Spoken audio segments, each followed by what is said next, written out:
compliance with the requirements of the Open Public Meetings Act by providing notice to all municipal and county clerks within the Pinelands area to the Secretary of State on December 18, 2014, and to the Commission's officially designated newspapers on December 18, 2014, by posting a copy on the bulletin board.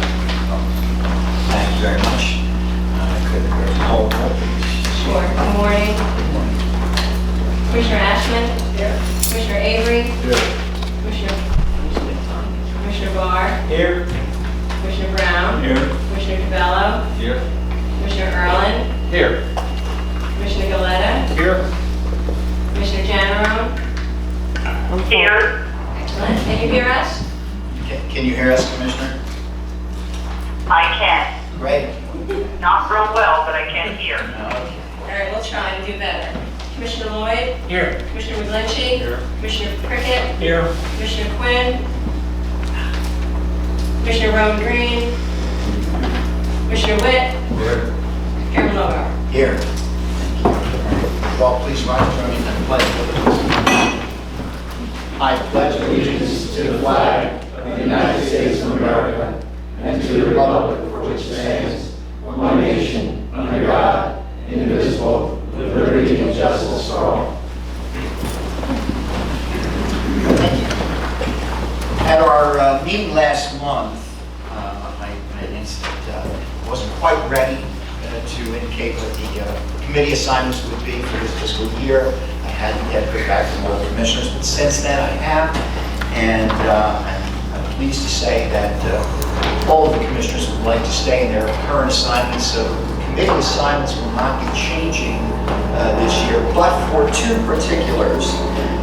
Commissioner Barr has consented to serve on the Personnel and Budget Committee, and I will be serving as an alternate to that committee as well. So a few more people, two more people available to try and make sure we work with that budget last year. Okay, so those are the assignments.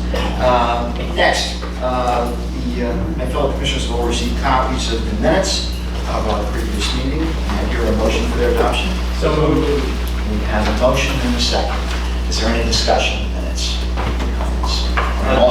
Can I make one minor point? Go right ahead, Commissioner. Thank you.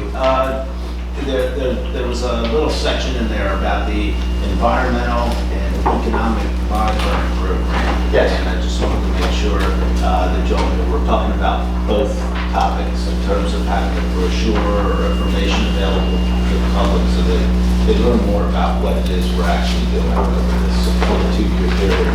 So just a little point of clarity there. That's it. Where is that?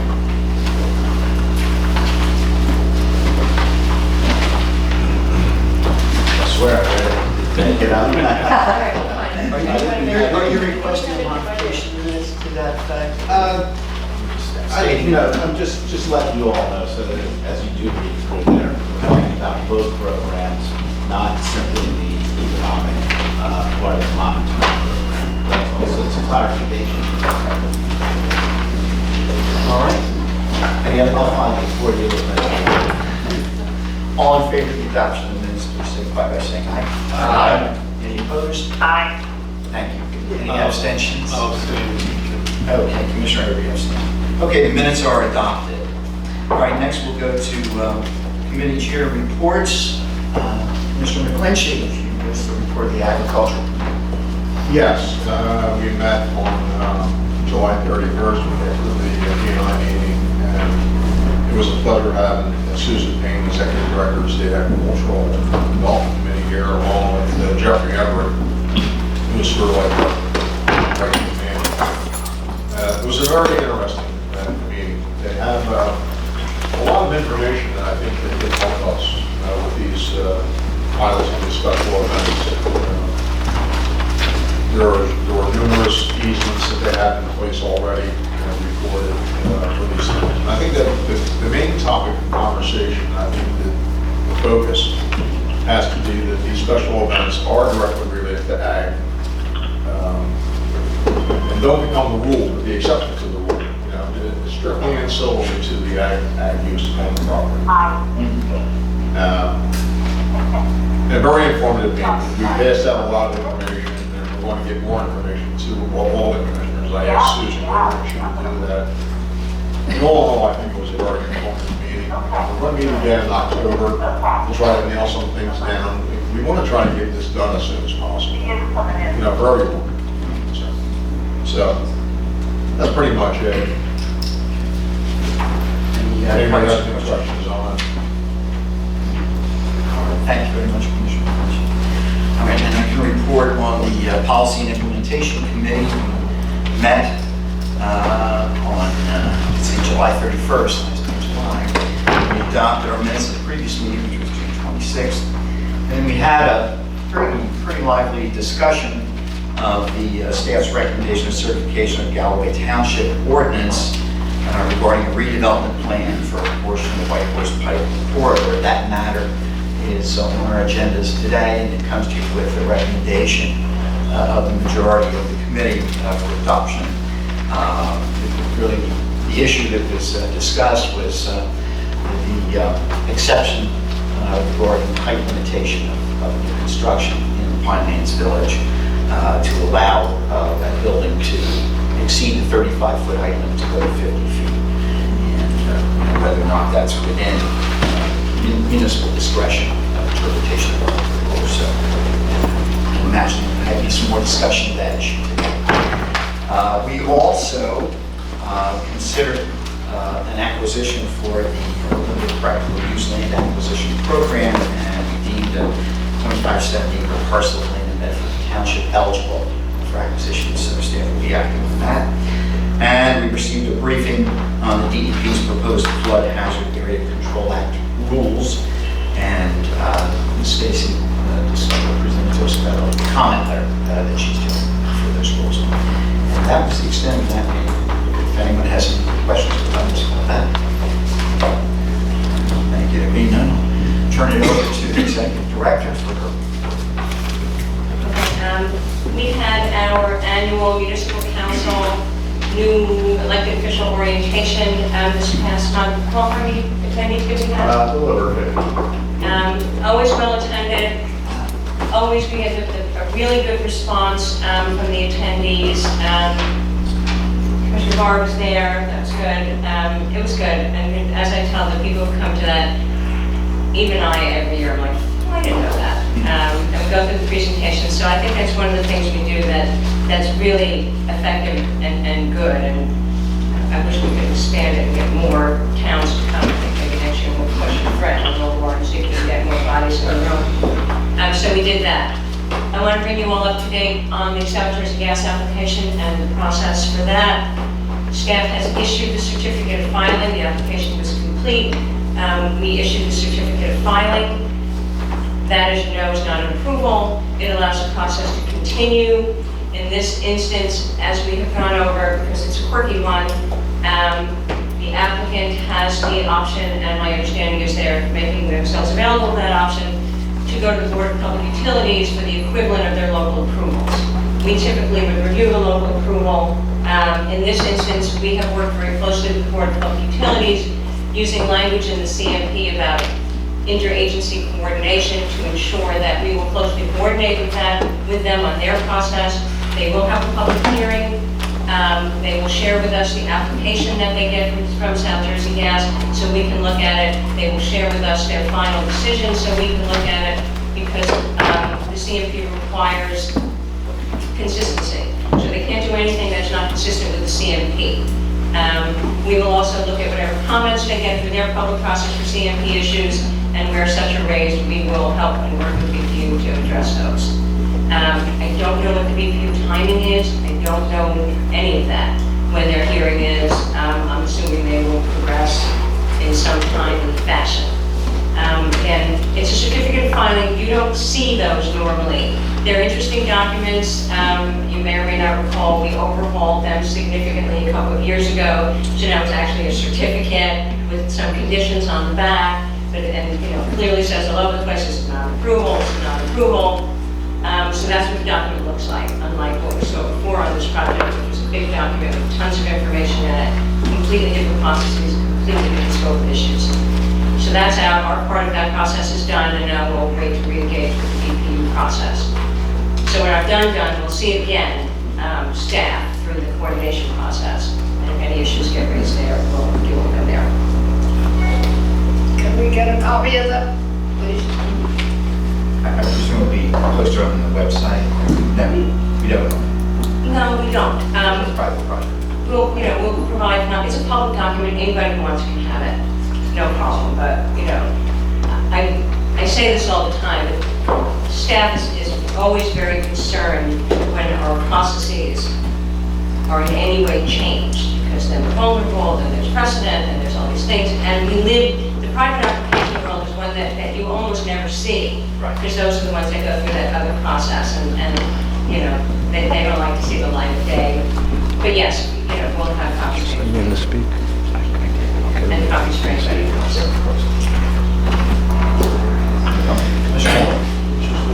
Nancy, I just want to make, I understand, so the staff will have continuing involvement in this with the BPU, but it will stay with the commission, is that right? That's the process? That's the process.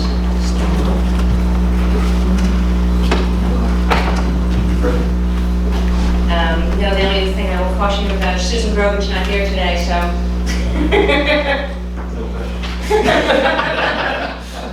Come on.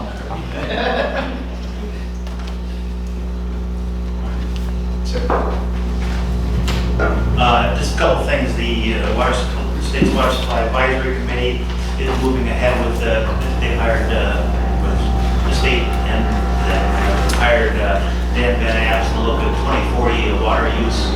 So he's diligently mining data from the water purveyors, going in and looking at actual numbers. So he's going to outline procedures for that. I think he's going to be done by the end of the year. If we get any data, we brought to share with the counties out, and that's specifically that's in the counties. They're also looking at possibly talking about the issue of recharge and wastewater back into the ground to help in water supply. A couple meetings that are coming up. We're going to be meeting with Winslow on a major rezoning. We're looking at the water supply issue there as well. We have a meeting with the builders to continue our discussion about PDCs. And we're starting to get, we're contacting 3 or 4 landfills about using our rapid landfill assessment tool to give them direction on what would be the next steps for the proper closure of their landfill. So those are going to be ongoing and take up some time to staff. That's all I have. Could I ask a question? Are you aware of the recent USGS work that was done for DEP? They do a lot of work. I don't know which particular On one. the septic system entities? The published studies, they usually, that's the way they do things. They publish. They just did a very, it was a USGS. I'll make sure you get a copy. Was the next to the head may be aware of it, and I just have to. Thank you. Good morning, commissioners, members of the public. Just a couple items that I wanted to bring to everyone's attention. We continue to work with Hamilton on their airport issue. I think I've mentioned this in past meetings. Hamilton is proposing to do some forest clearing surrounding the runway on their parcel. And it's raised a few environmental issues, and we've been working closely with Hamilton officials to address those issues, and also at the same time working with FAA, who's providing funding to Hamilton to do the forest clearing. At this point,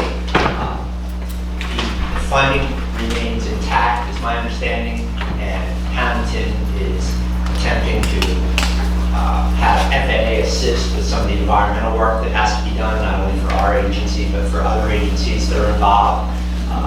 Hamilton officials seem, I don't know, pleased is the right word, but happy with the outcome, and it's moving forward. On July 23rd, your staff met with representatives of many different agencies and a private applicant up in Trenton. This applicant is proposing a mitigation site in the Pinelands area. It's right at the intersection where Route 9, the entrance ramp, hits the Garden State Parkway. If you look off to your right, there's a large salt marsh that's now Phragmites marsh. And based on your regulations, the applicant's proposing to remove the Phragmites and open up a dike that was temporarily built around this area. When Garden State Parkway was constructed. By opening up the dike, the applicant hopes to restore the tidal influence to the salt marsh. It's a pretty interesting application. It is, at this point, it is consistent with your regulations on mitigations, on wetlands in the Pinelands, because what they're doing is eliminating an invasive species. We have another application that's been active over the last few months. New Hanover Township is proposing to demolish 3 schools on the same parcel that serve the joint base, and in its place they're going to reconstruct 1 school. It's a large project, raises some issues, but we seem to be moving forward successfully with that application. The staff met with the mayor of Shalom. Shalom Township would like to site a cell tower in the town for emergency services. Any such tower, since it's outside of the Pinelands Regional Growth Area and the Pinelands Town, in those areas, towers are permitted without being consistent with your cell plans that have been approved over the years. They're proposing a tower in a rural development area which requires consistency with the cell plans. So the applicants are attempting to demonstrate that their selected site that the town owns is consistent with that plan. We're continuing to review that application. And lastly, I just wanted to take a moment to introduce Gene Montgomery of your staff. We've had an intern working with us for the summer, and I'd like Gene to acknowledge his efforts. Gene? Hello. This is Ryan Coughlin, and he will be a senior at Temple University. And way back a million years ago, I graduated from Temple University, and I reached out to them. They had an owl-to-owl mentoring program that I found out about. And staff here has allowed me to offer an unpaid internship, and Ryan was interested in it, and here he is. He was here for the summer. His last day will be next week sometime, and he's helped with our threatened endangered species GIS data entry program. So he's been going through reports, some of them date back to the early 80s, with sightings data that for some reason or other got overlooked or not entered on the system. And Ryan has been able to help us enter 25 new threatened endangered species data records onto our GIS layer. I just want to thank you for giving me the opportunity to gain all this great experience. It's been a fun time. On the contrary, Ryan, thank you very much from all of us. Appreciate it. Thank you very much, Gene, too, for making that happen. And I would just like to add, I think it's very commendable that Ryan is driving over from the western suburbs of PA twice a week, always on time, put in the hours, didn't miss a day, and again, this is volunteer work. So I'd like to also extend my congratulations to Ryan. Thank you very much.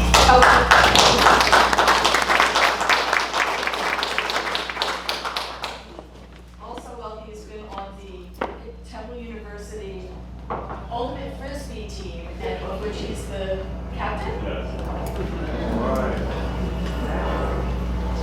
That's the end of my report. Thank you. Any comments or questions? Mr. Aiden? Chuck, if the wetlands mitigation succeeds and they reintroduce tidal flow to the wetlands, does that area then fall under the Coastal Wetlands Act? Do you know, do they amend the official maps to include that area, or is it? I don't know the answer to that, Commissioner. I can say that right now it is a Pinelands wetland. Okay. It will continue to be a Pinelands wetland, but how this effort affects the Department of Environmental Protection's designation, I don't know the answer to that. Okay. Thank you. Commissioner, I was just going to add, Ryan, before you leave, you might want to check with Commissioner Ashman later. She's really deeply into ultimate frisbee. Okay, so moving on with the agenda, staff has recommended our adoption of the resolution in support of 4 public development projects in Temple Township. And I need to recuse myself. Commissioner. Thank you.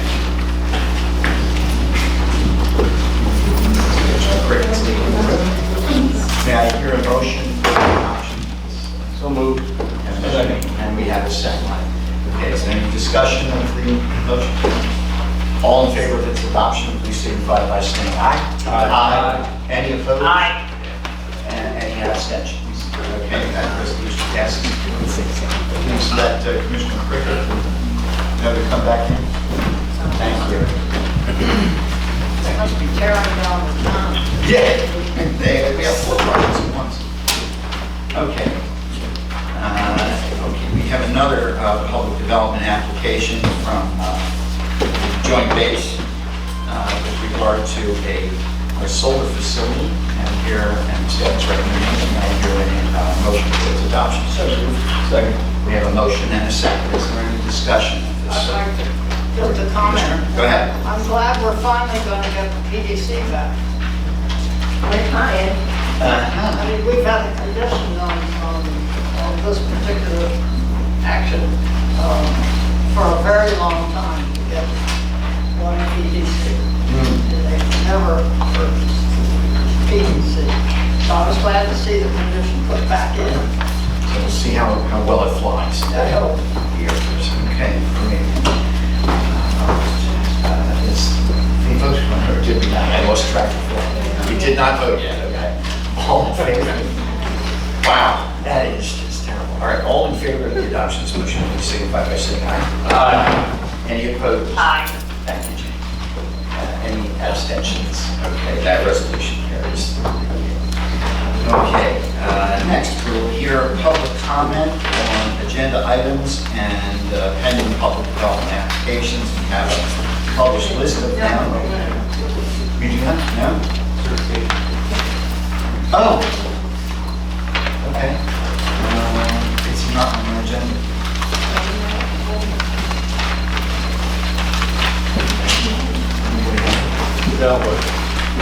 Oh, I'm sorry, right, I'm sorry, I missed that. Okay, staff has, yeah, municipal ordinance, sorry, it is on my agenda. Okay, I am really slipping up today, I'm sorry, I gotta slow down, take a deep breath, and move right in. Okay, staff has recommended that we certify Galloway Township Ordinance number 1909-115, which would adopt a redevelopment plan for a portion of the White Horse Pike corridor, phase 2 of the Mona Road redevelopment area. May I hear a motion? So moved. Second. We have a motion and a second. Now it's open for discussion. Any comments? Mr. Ashman. I'd like to comment.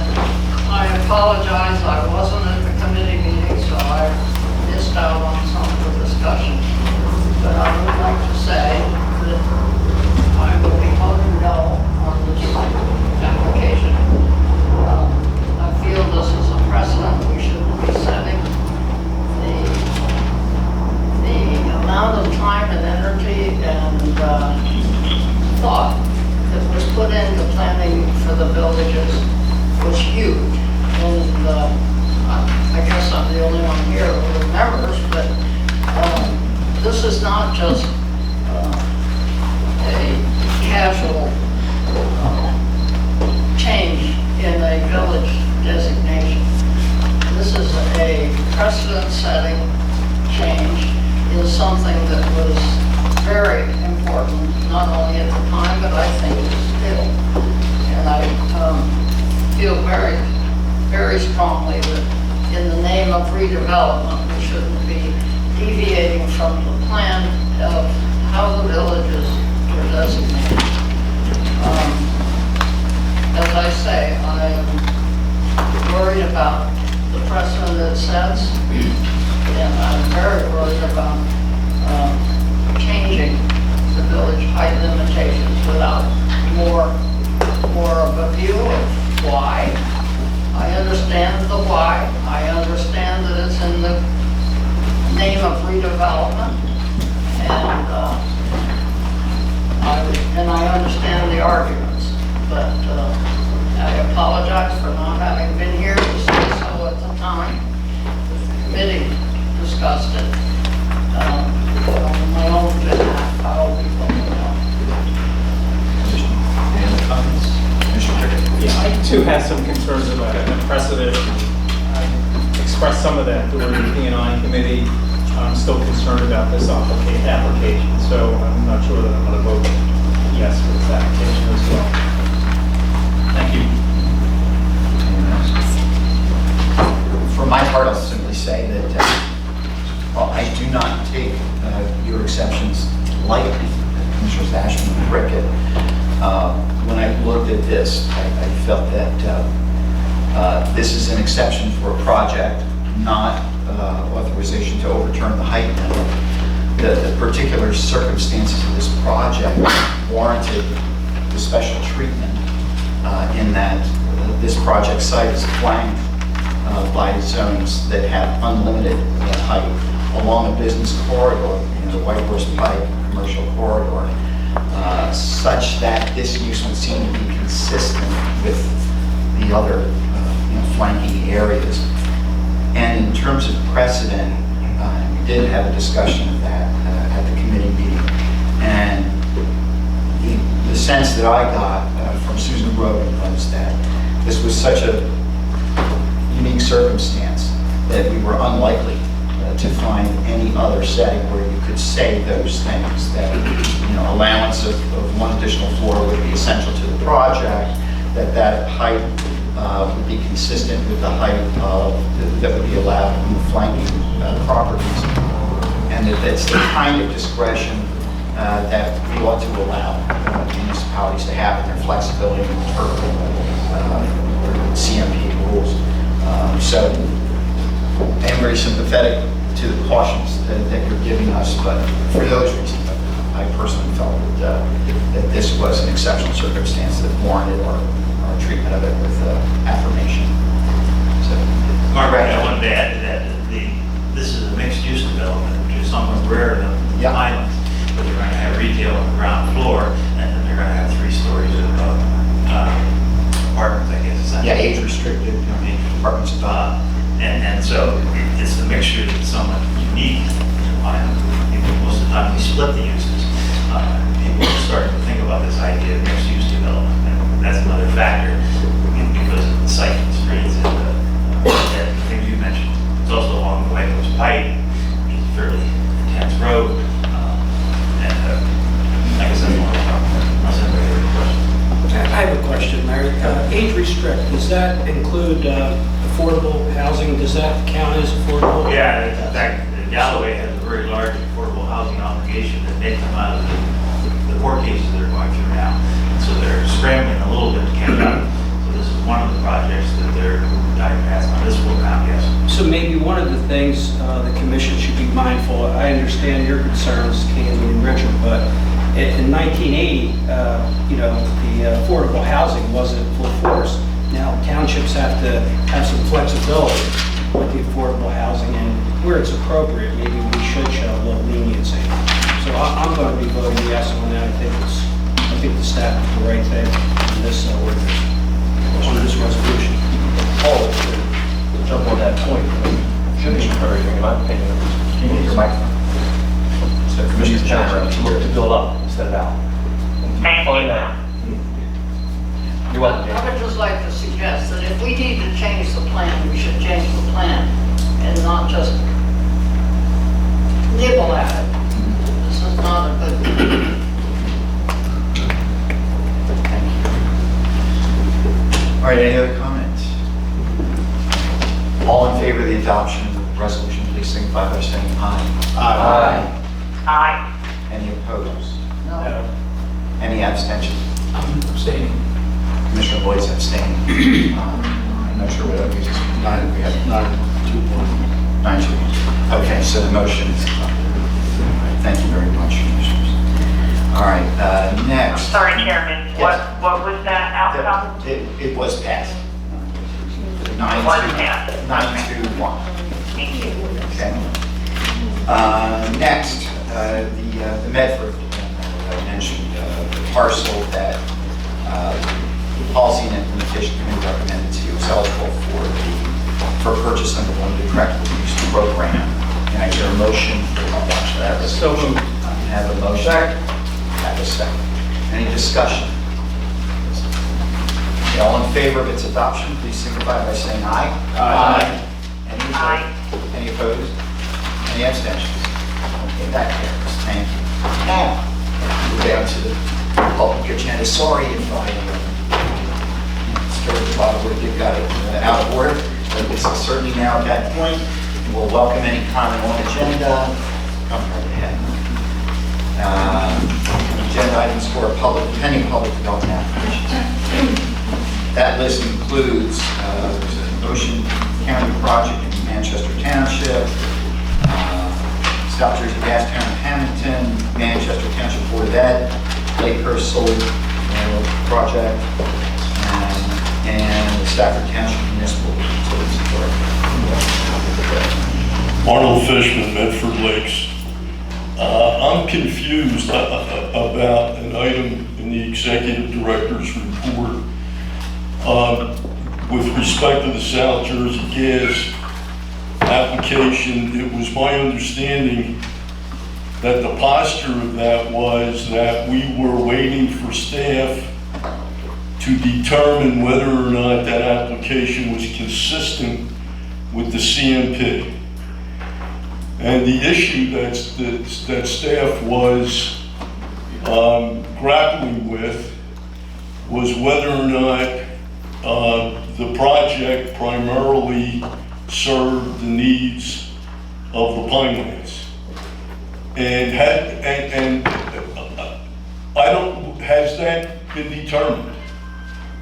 Yes. And the determination is that it does primarily meet the needs of the Pinelands. Wow. Is that right? Correct. And therefore, the plan is consistent with the CMP. The application was consistent with the special plan, yes.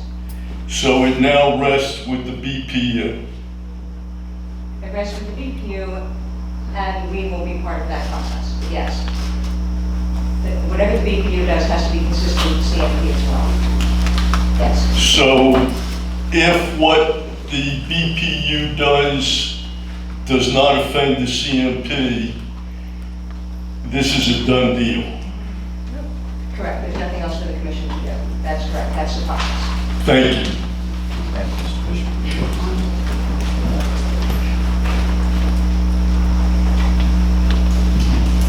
So it's, my name is Georgina Shanley from Ocean City. So it's a slam dunk all around for South Jersey Gas, for the BPU, and for the executive director and staff of the Pinelands Commission. Because basically, that's the trifecta that created this and pushed this, and it's really the death knell of the Pinelands. And I just can't believe that the Pinelands commissioners have been neutered. Just absolutely no say in this most important threat to the Pinelands. The BPU will have a public hearing that's AKA a dog and pony show.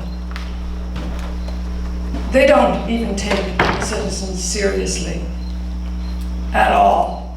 And it's very, very, very disheartening to see how the executive director, who's coming from the Association of Builders, is able to cooperate with the industry to have a transmission pipeline through this very precious biosphere.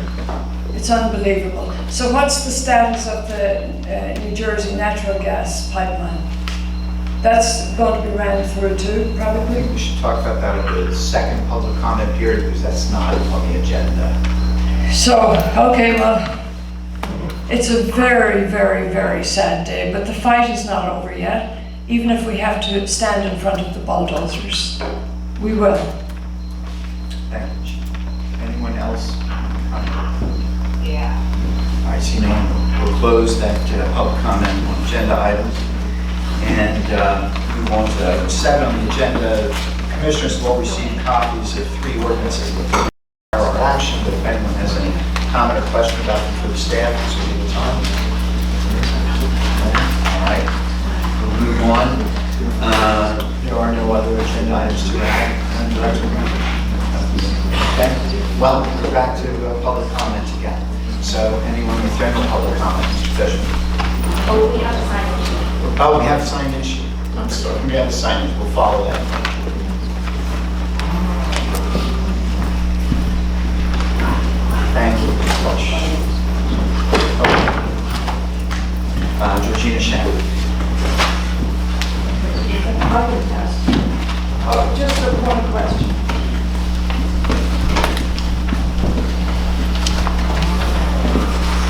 Georgina Shanley.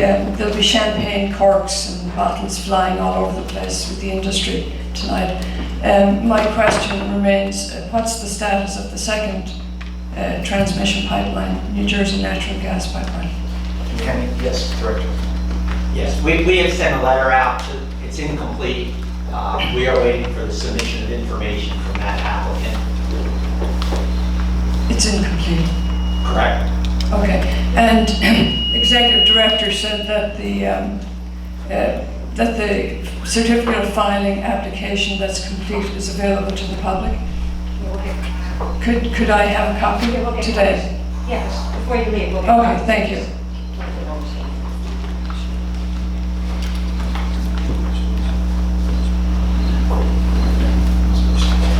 Oh, I'm sorry, I got this. All right, Marky, Mr. Jackson.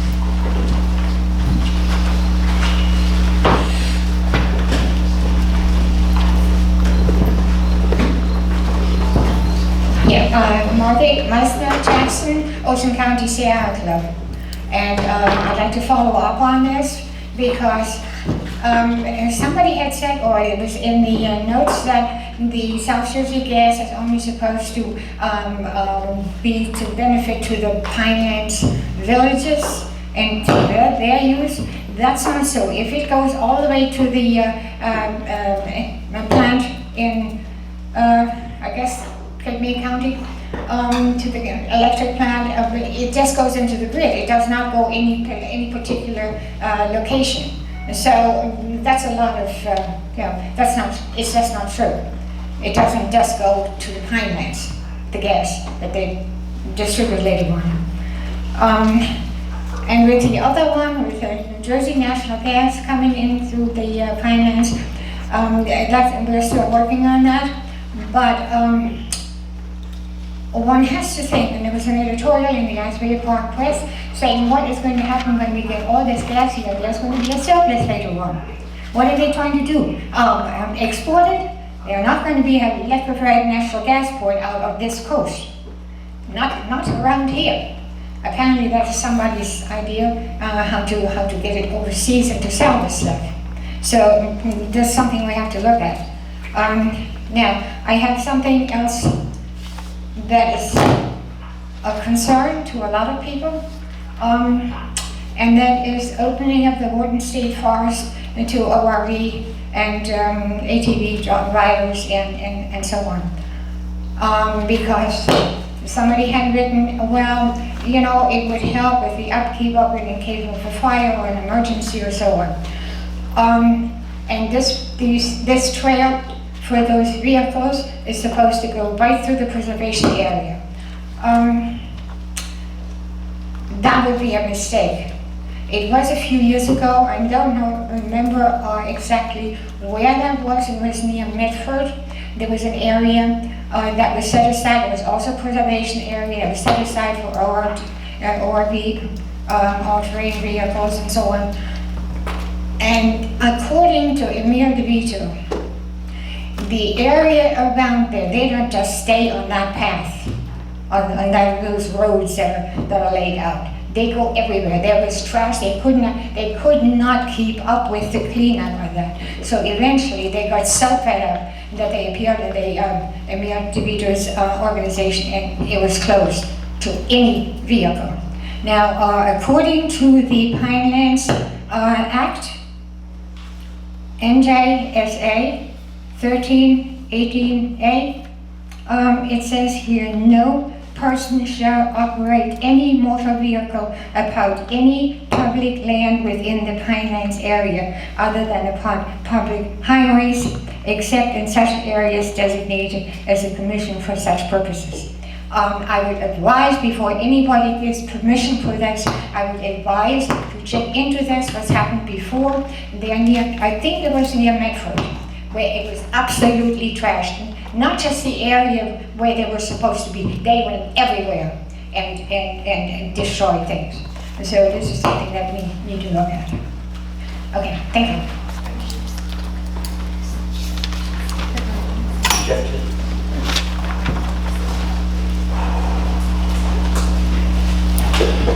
I just just wanted to talk about mostly South Jersey Gas, but also with the NJ natural gas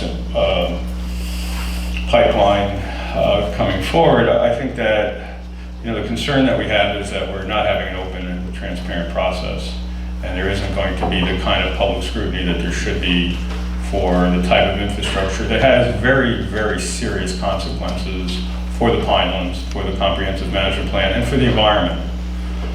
This is the Pinelands Protection Act, not the Pinelands Pipeline Act.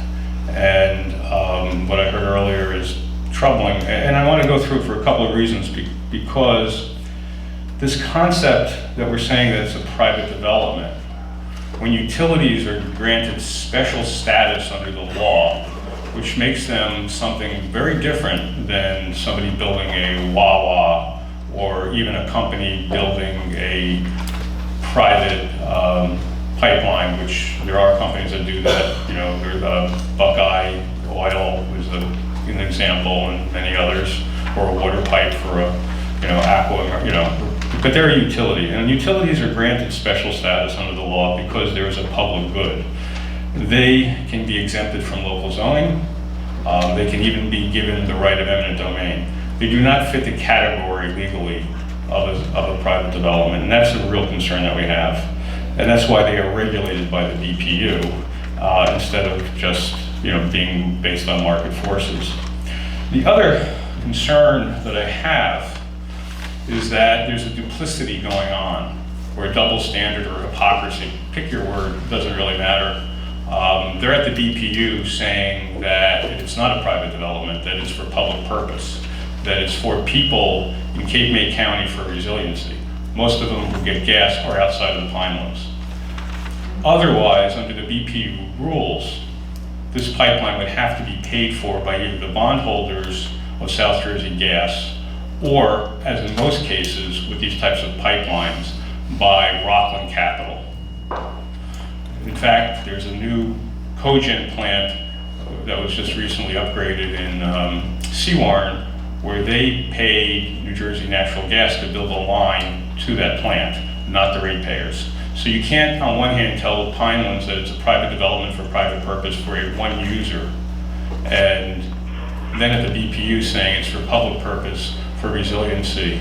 It doesn't, there's something amiss here, and someone is playing legal games. The next point I wanted to make is about the Beale Inland plant, because there's some misinformation about how that power is going to Atlantic Electric. That is a falsehood. And the reason is, we live in a time of energy deregulation. The power from Beale Inland as a peaker plant is sold on the spot market to the highest bidder. That's where it goes, whoever's bidding for it. There is no contract between Atlantic Electric and Beale Inland for its power. So again, that is really something that's out there that I think is just not factually accurate. In fact, the BPU, because of deregulation, does not regulate power plants anymore. There used to be, and you used to have a certificate of need. Now it's anybody can build a power plant anywhere. 2, there was siting criteria to make sure it wasn't in areas that flood or environmentally sensitive areas like the Pinelands. That was taken away under ADECA. So there is no one at BPU to say legally in any shape or form that that plant is necessary. The only agency that has any right to say anything is the PJM. And the PJM has said that this plant is not necessary, and they are already putting in place upgrades to the grid for reliability because they expect this plant to close. And those contingency plans are in place. They're actually being worked on as we speak. Most of the things in that plan, and this is according to PJM, 3/4 of those upgrades were needed anyway because the grid in this region is old and those upgrades would have had to happen. The only difference is they moved them up from 2018 down to 2015. And that's happening. The other point I want to make about Atlantic Electric is now owned by Exelon. They have their own plants in New Jersey. They own Oyster Creek. They also help manage some of the Salem plants. The power coming into Cape May County can come from those places. Also come from the Deepwater plant that's been converted to gas. It also could come from the new West Deptford plant. and come from the Salem plants. Oh, and by the way, this region is in decline in energy use, partially because of what's happening in Atlantic City, partially because of demand response and distributed generation. In fact, the demand in this region has declined so much, or is under declined so much, that PSE&G has gone to PJM to build a new power line from the Salem and Hope nuclear power plants across the river to Delaware, because they want to sell more of the power that they're generating here in New Jersey into the PJM grid down into Delaware and Maryland. So if there was such a need, then why would PJM, for reliability in this region, be allowing PSE&G to build that other line to send more power out of those plants into another part of the region? Another point that I want to make, which I think is also important as we look at it, right now, 80% of the time, no one gets any power from that plant. It's a peaker. Right now, and for the last 2 summers, Unit 1 has been closed. No one's missed it. We've had 2 of the warmest summers on record. We've had highest demand last summer. No problems. Now we want to turn it into a baseload plant that operates 24/7. And the difference is this.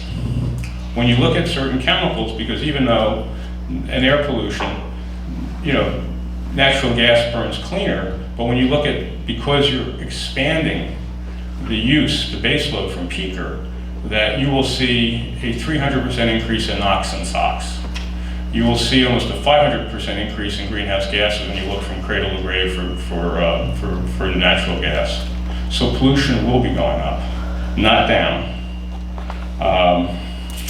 So the point that I'm trying to make is that there's a lot of misinformation out here and a lot of assumptions that are being made to push this pipeline through. And you should go out and hire your own energy expert. And there are companies out there like P3 and others, even the PJM will come in and talk to you. Because there's a lot of misinformation. There is not one iota of evidence that any power out of the BL England plant will go to anybody in the Pinelands, because the world doesn't work that way.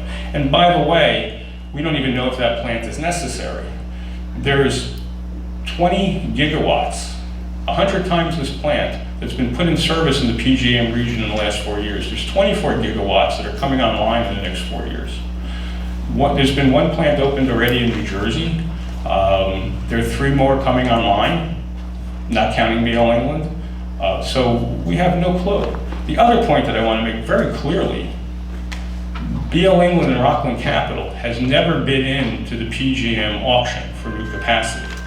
So we don't even know if they will be accepted as a new power source. One of the reasons they don't want to bid in is because if they don't get the gas line, then they're going to have to pay stiff penalties. But they haven't even bid it in, so we don't even know if this plant is necessary. Meanwhile, we're going to be playing games with definitions on development. We're going to be playing games with the comprehensive management plan, and we may end up having an ugly scar through the pipeline, through the Pinelands, causing all kinds of environmental problems and air pollution, water pollution, for a power plant that we don't need and may never get licensed by PJM under the auction.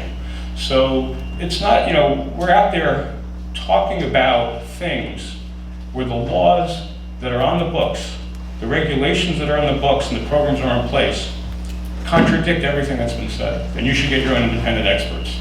Thank you. Thank you.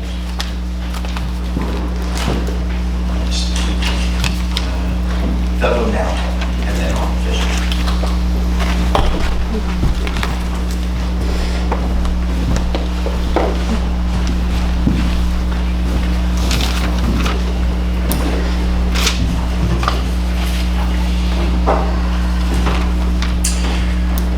Good morning, members of the Commission, and good morning, Mr. Chairman. I want to start off with all apologies to poet T.S. Eliot, and to revise his perhaps 2 most famous poems, The Wasteland and The Hollow Man, to say that April perhaps is not the cruelest month, but certainly August is, and that the pipeline debate will come to an end, not with a bang, but with a whimper. Because that's what we've heard here today. We've heard that in the executive director's report, there's a completely different set of issues in front of the commission, or more accurately, in front of the staff. And I want to be clear here, this, quite frankly, is new lipstick on an old pipeline. And the reason we're here today, and the reason why we're in this position, is because, it's for a number of reasons. But the most honest one is that South Jersey Gas did not want to pursue the most logical path in front of them. And that's not even referring to their legal challenge. The most logical path in front of them, and as we've seen on this agenda, is to apply for a strict waiver of compliance. They have failed to do that, and that is why we're in the process right now. And I think it's critical to kind of go over some of the comments that have been brought up today, and then the other issues that have been brought up by South Jersey Gas's attempt to really subvert the intent of the Pinelands Commission and to do an end run not around the commission, but an end run around the public.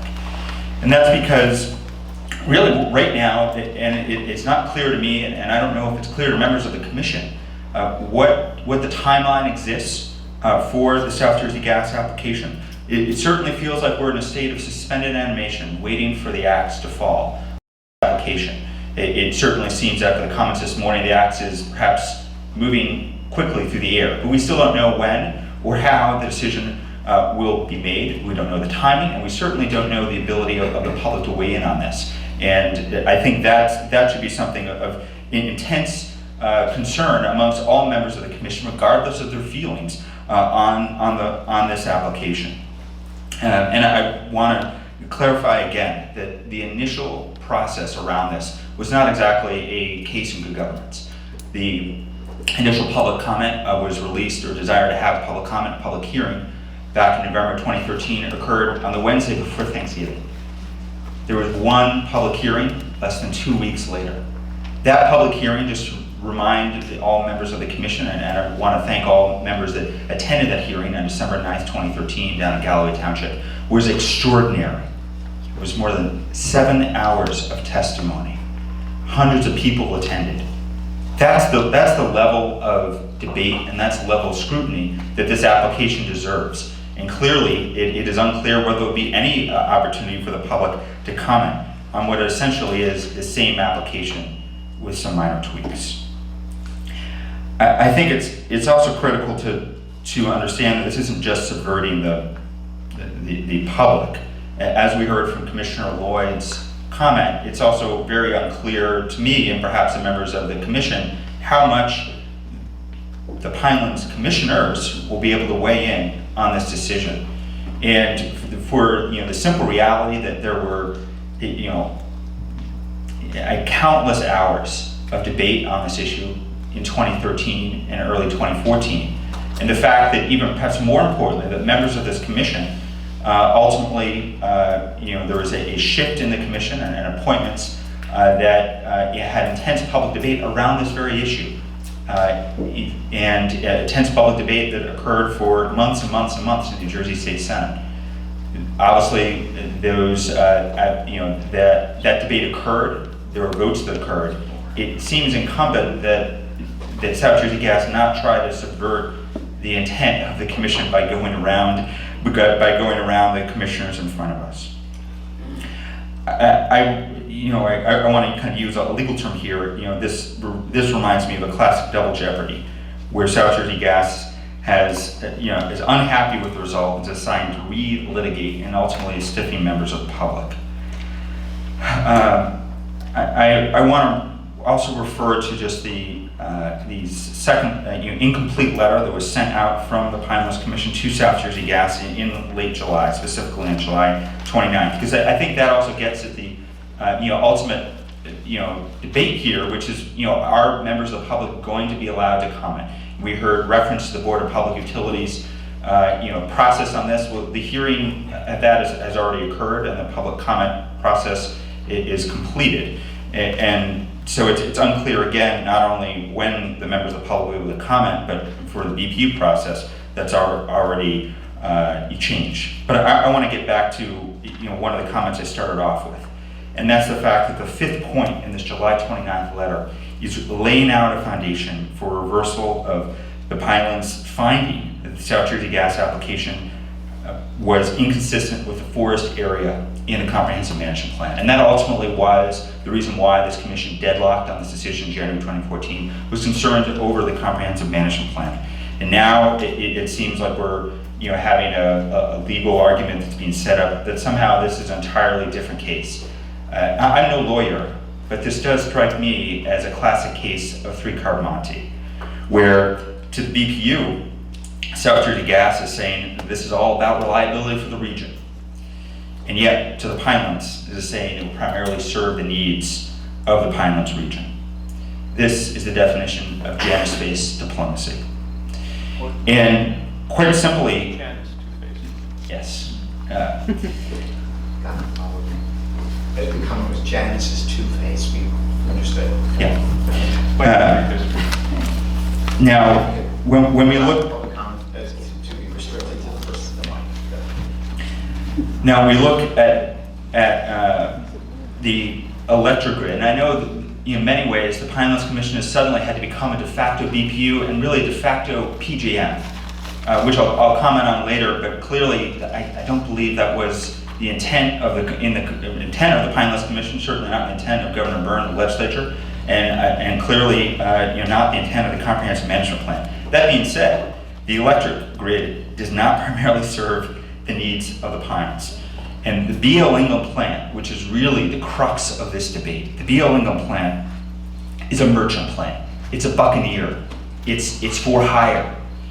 And that means that quite simply, it is selling its services to the highest bidder on the PJM grid, which, let us remind ourselves, is one of the largest electric grids in this nation.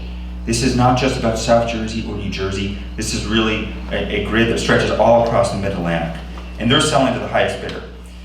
This does not, and as Jeff Tittle from the New Jersey Sierra Club referenced, it's not even clear that the BL England facility would meet the needs of the PJM auction. And I strongly encourage members of the commission and Mr. Chairman to follow the recommendations of the New Jersey Sierra Club and bring in independent analysis, even if it's coming from the PJM, to look at whether a plant like this is needed and where that energy will go. Because, quite frankly, the energy is not going to go here. And if we are to look at the actions of the Board of Public Utilities, which I think in a kind of remarkable set of irony is conducting its own dog and pony show this week, doing 3 sets of public hearings, although over only 1 week, and that 1 week is in the midst of the peak of summer vacation season. The Board of Public Utilities is revising its energy master plan, an energy master plan which clearly doubles down on gas pipelines and gas power plants. And that 2011 energy master plan also refers to offshore wind and energy efficiency needs. And not to go too far afield, but the Christie administration has clearly done one and not the other. And we've seen a massive expansion, not only in gas pipelines already throughout this state, but also in gas power plants and in some of the most vulnerable communities in New Jersey, including the Ironbound in the heart of Newark, which is an environmental justice community. The point I'm making here is that the Christie administration is winning in its war of gas. They are successfully in the process of adding more gas generation to the PJM grid. And to be able to say that somehow the BL Ingham facility is desperately needed to power the grid just is a falsehood. And I think that's something that the commission needs to look at incredibly strongly. And for that matter, not to take the BPU on its word. It should bring in PJM or another independent analysis to look at this. If the Pinelands Commission wants to become an energy expert, it needs to have energy experts behind it that are not connected to the applicant.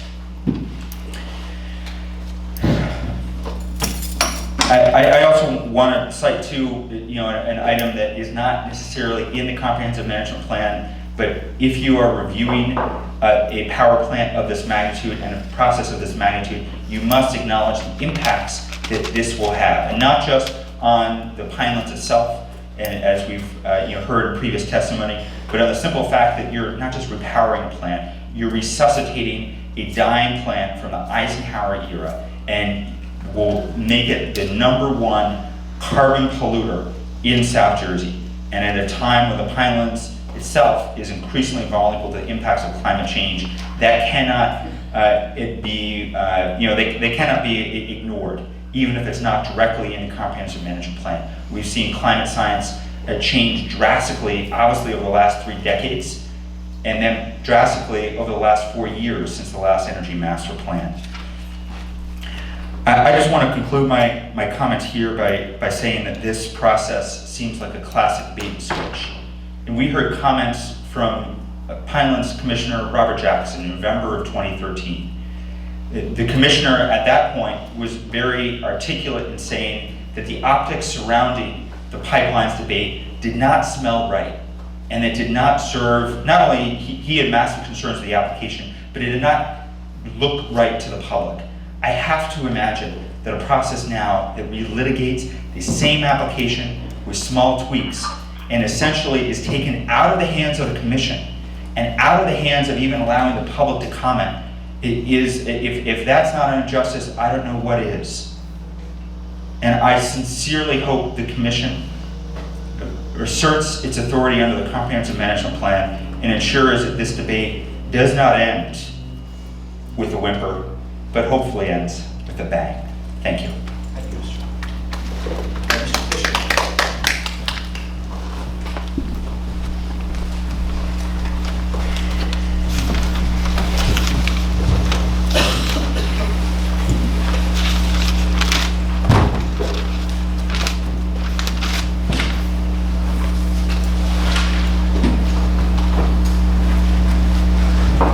I'm still Arnold Fishman from Medford Lakes.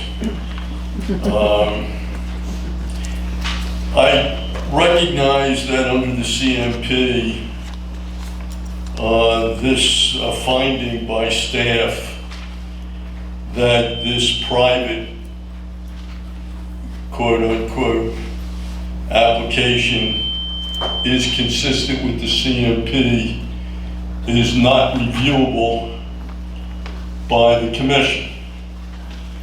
But, and I've said this before, there are some threshold legal questions that are within the jurisdiction of the commission itself that should be determined with respect to this application.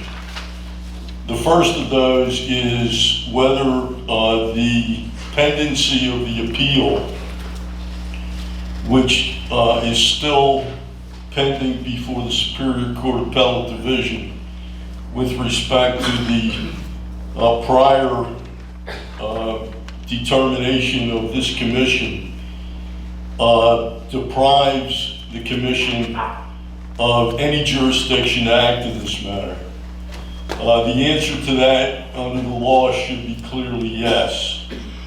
The second is whether or not the prior determination, not only of the commission, but of the staff, with respect to whether or not this was in fact a private application or a public application, which was furthered by their application for an MOA, is res administrata. And the third is whether or not this newly fabricated evidence of South Jersey gas with respect to the primary beneficiaries of this project really does constitute newly discovered evidence that was not available at the time of the first application. And I would implore any member of this commission who can find the intestinal fortitude to do so, to make a motion that those issues be determined by the commission in order to determine whether or not these findings of the staff as disclosed in the executive director's report were proper. Thank you. Thank you. Anyone else from the board? I think I'm on the list, aren't I? Yep. I don't think you signed it, but go ahead.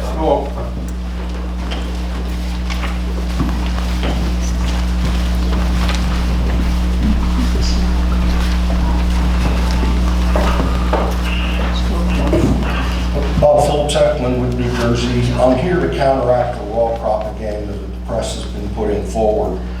There's so much complete nonsense wrapped around this. My background is I worked for the FAA for almost 30 years in air quality measurement and fire safety research.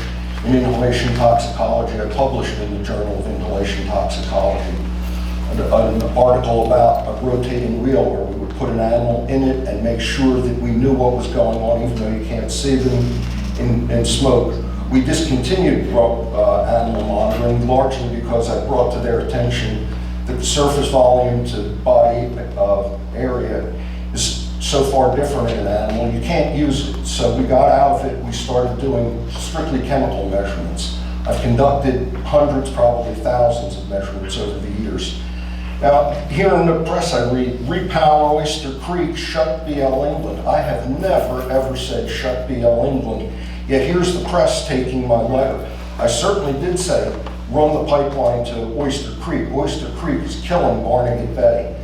And what's more, it's even worse than that, DEP is now killing Barnegat Bay. They decided they needed a basin, and now that basin's leaking into the bay, leaving a telltale trail of mud going through the thing. It has absolutely no effect whatsoever on the nitrogen problem, which is cooking seawater at Oyster Creek, dumping it into the bay, and then it turns into an organic soup.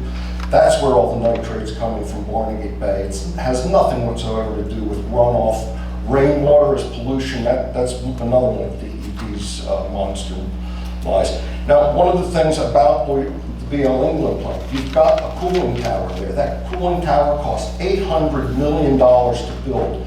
You're going to throw it away because the pipeline, if it goes there, gas gets directly into a turbine, it goes out, just like if it was a jet engine. All of that carbon dioxide is going straight into the air. There is no scrubber, there is no filter, it goes directly into the, and they also try to make the case, oh, it's burning gas, and gas is not going to create pollution.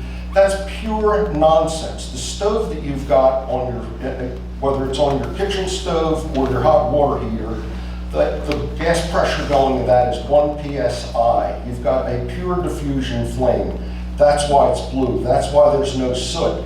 In order to run a turbine, you're going to have to compress that gas, highly compress it and force it, and you are going to get the micropollutants that Dr. Fenichel was pointing out. They probably are much more hazardous than the coal ash and or soot that might be coming out of BL England now. And that's where we kind of get, oh, time to give the cleaner air we need. That's, their arguments are absolutely false. Now here, also in the press, the propaganda, South Jersey Gas Pipeline Reliability Project. It says, we are required by DEP to shut the plant. Who is requiring it under what kind of criteria? That plant has been operating without causing any particular problems.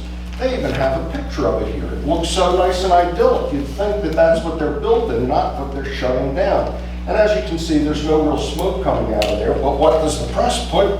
Oh, Obama moves toward coal plant regulations. And they look at a plant that does not have the scrubber, does not have the precipitator, is clearly a dirty plant. So exactly why is BL England being shut? Has anybody even looked to see how much power you get versus how much CO2 comes off? What you've got is a plant that's been upgraded since the Eisenhower era many, many times, including building the tall stack, including the scrubbers, and including the electrostatic precipitator. BL England is not a bad actor in any way, shape, or form. So given the power, the clean air it needs, you're going to have considerably poorer quality air as a result of that. And just to add a little bit of extra onto it, energy unit at Revell drags down SJ Industries. The Revell energy unit is powered with a gas turbine. They can't sell the electricity on the open market because it's too expensive. So you're going to take a coal burning plant that's producing very reliable energy at a low cost, and you're going to instead be building this kind of thing that drug South Jersey industry down. because South Jersey Gas wants a major supplier. And the other thing that's total nonsense in their thing, 95% of that gas is going to BL England. That is outside of the Pinelands. None of that is going to the Pinelands. It's not a reliability project. It's repowering BL England with gas. And it's going to drive up everybody's energy costs, and it's ultimately even going to boost your heating bill. Because as you're now competing with all the electrical industries that are consuming mega quantities of this gas, now the homeowner is going to be competing with that. So your gas prices are going to go up.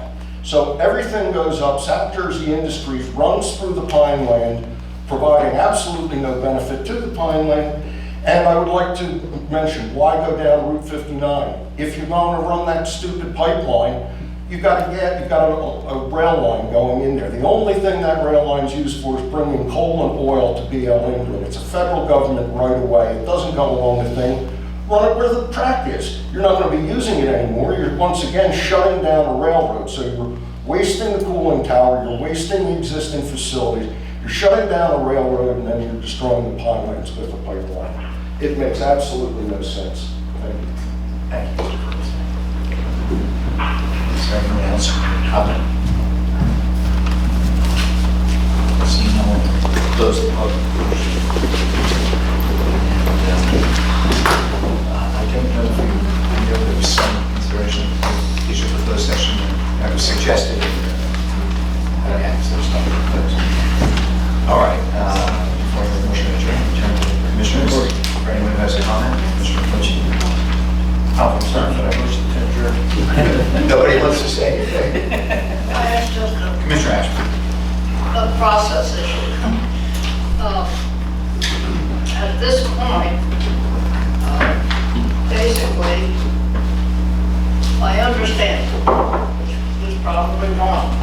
So, my understanding is at this moment, the application has been forwarded to BPU as complete on our part.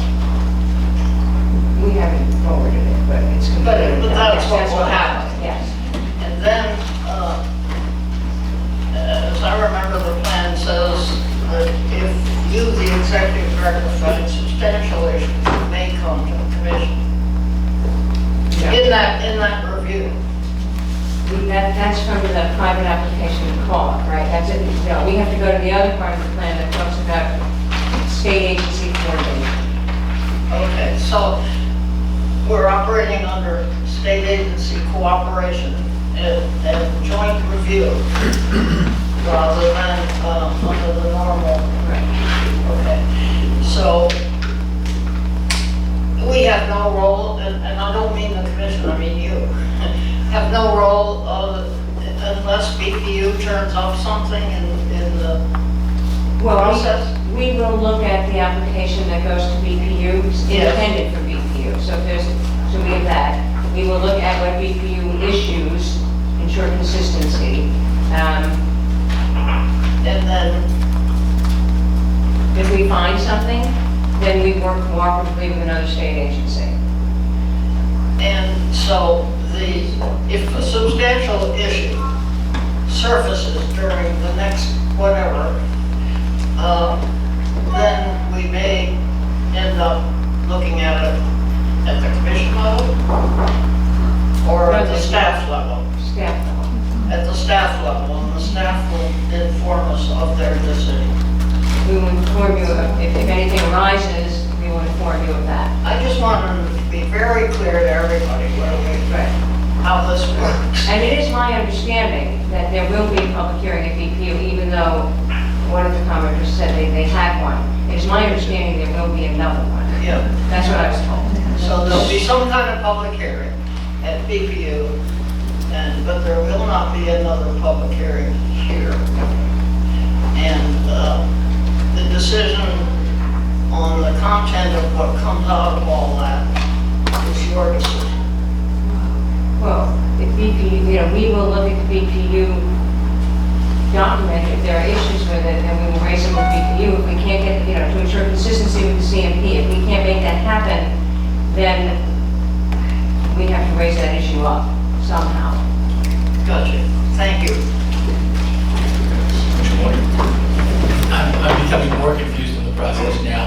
if there is a hearing at the BPU, does the scope of the BPU hearing then include issues of consistency? In other words, if there's a cooperation between us and the BPU, they're the ones that are holding the public hearing on the cooperative arrangement, is that the appropriate forum where comments on the consistency with the CMP should be heard?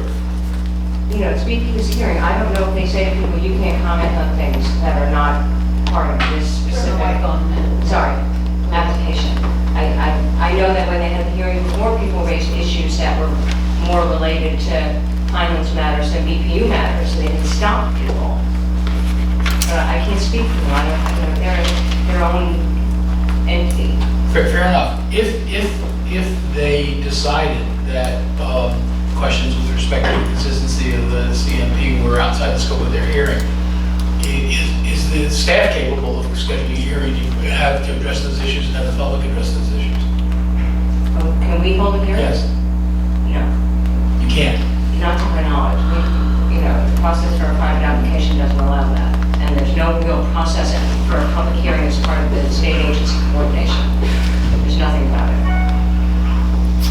Okay, thank you.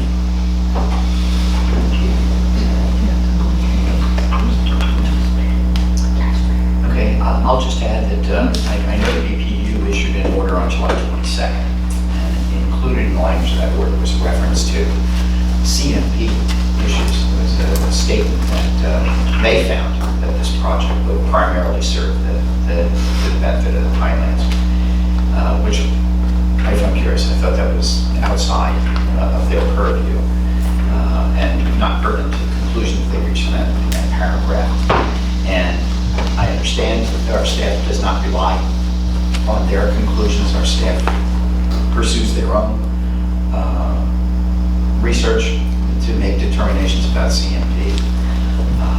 But we've heard a lot here from the public with regard to that issue about primarily serving the needs of the Pinelands. And I think I'm very interested in seeing how that issue gets addressed when the BPU does this, reviews this matter one more time. So, any of that. All right, if there's no other comment, I'll hear a motion to adjourn. We had a motion, is there a second? Second. All in favor, please say aye. Aye. Any opposed? Aye. Okay, thanks, Jane. All right, we are adjourned. Thank you. Bye-bye. Oh, I should have asked, there's no